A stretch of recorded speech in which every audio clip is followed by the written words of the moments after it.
কিয়ামতের মাঠে যখন থাকবে সবাই ভীত, হাফেজদের মা বাবা তখন হবে সম্মানিত।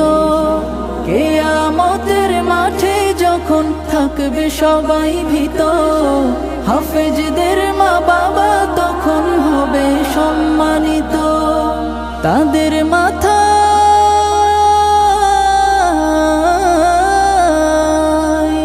তাদের মাথায় নূরের মুকুট দিবেন রহমান, যাদের বুকের মানিক হলো হাফেজে কুরআন, হাফেজে কুরআন, হাফেজে কুরআন।